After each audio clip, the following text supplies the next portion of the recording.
Kehadiran Sanggar Kegiatan Belajar sebagai salah satu satuan pendidikan nonformal yang memiliki program seperti program pendidikan kesetaraan yang mencakup program paket A, paket B, dan paket C sebagai pengganti pendidikan dasar dan pendidikan menengah pada jalur pendidikan nonformal, tentu memiliki andil pula untuk turut menghadirkan pendidikan yang bermutu yang dapat memberikan serta memfasilitasi kebutuhan setiap peserta didiknya.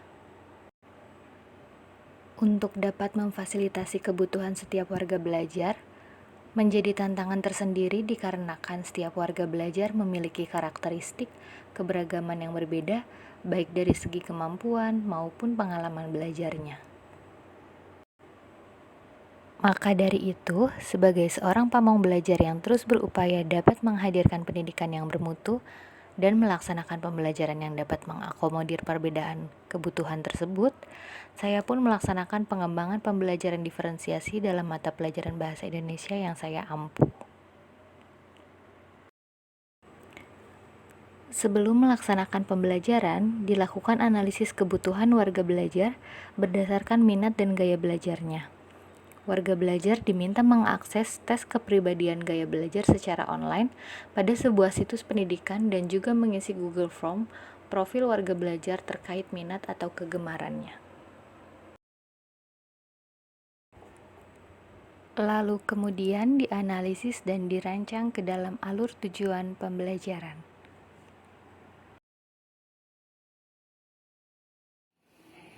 Assalamualaikum warahmatullahi wabarakatuh. Waalaikumsalam warahmatullahi wabarakatuh. Selamat pagi anak-anak. Pagi, Bu. Gimana kabarnya hari ini? Alhamdulillah sehat, Bu.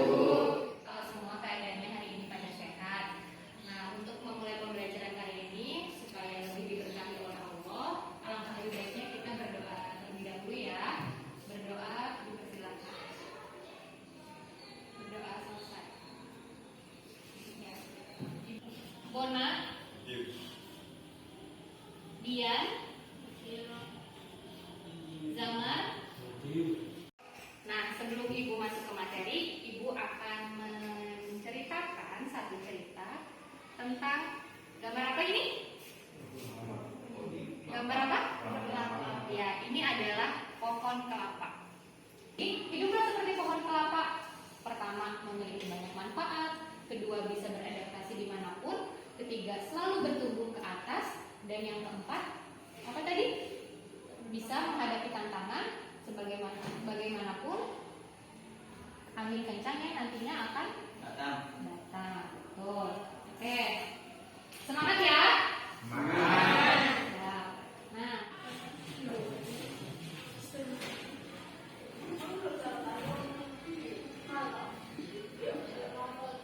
masuk ke materi teks anekdot, Ibu mau tanya dulu sama kalian, ada nggak kalian yang mau menceritakan tentang peristiwa yang sekarang lagi bikin kalian jengkel atau cerita konyol deh yang lagi kalian rasakan? Coba siapa yang mau cerita?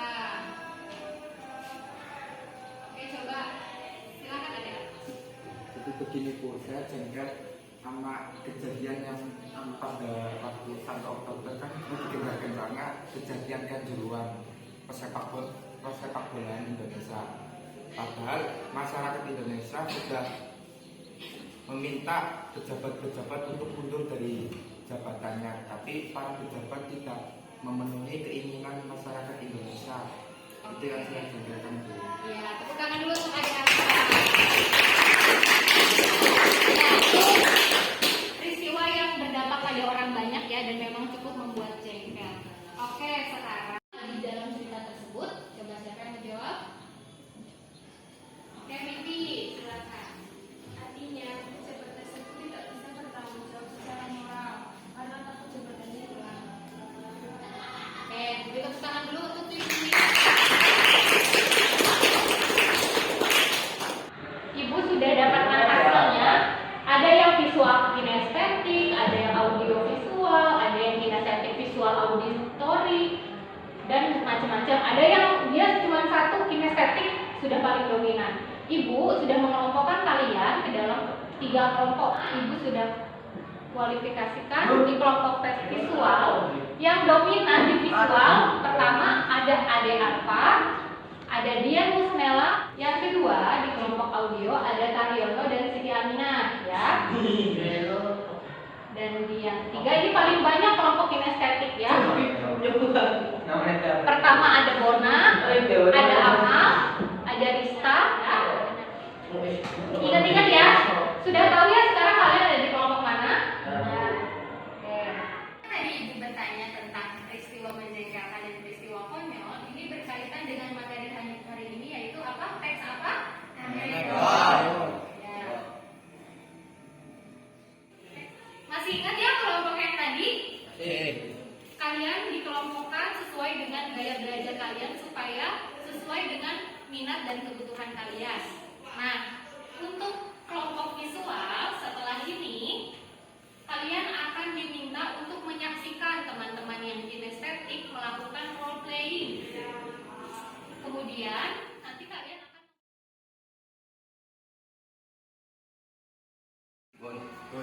Saya heran deh sama dosen bahasa Indonesia. Dia kenapa kalau mengajar selalu duduk ya, nggak pernah berdiri. Itu aja dipikirin. Tahu sebabnya kenapa beliau selalu duduk, nggak pernah berdiri? Ya, barangkali dia itu kakinya sakit atau nggak bisa berdiri. Bukan, dia kan seorang pejabat. Ya, apa gunanya? Kan dia kalau berdiri kursinya diambil kepala. Kemarin apa? Kemarin aku beruntung. Ini misalnya ada CCTV, jadi saya bisa melihat malingnya dengan jelas. Sudah minta izin malingnya untuk merekam? Belum.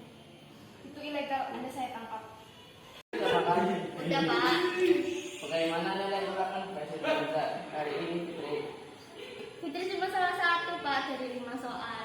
Wah, hebat dong. Pasti nilai kamu bagus kalau itu. Enggak juga sih Pak, soalnya yang 4 soal lagi aku lupa catat.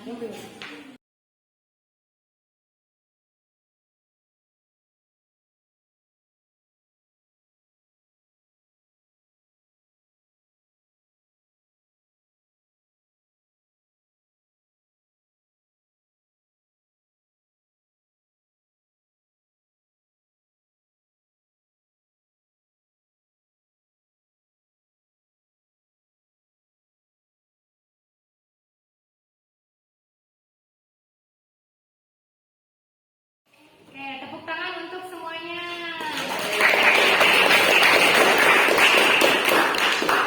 Alhamdulillah sudah selesai ya. Tadi yang kelompok kinestetik sudah menampilkan role playing-nya. Nanti kelompok visual dan kelompok audio silahkan tugasnya dikumpulkan ya, diupload melalui media sosial pribadi. Siap? Oke, nah sebelum Ibu tutup kita refleksi dulu ya pembelajaran hari ini. Jadi kita sudah tahu ya kalau teks anekdot ini isi ceritanya berasal dari peristiwa nyata atau tidak nyata?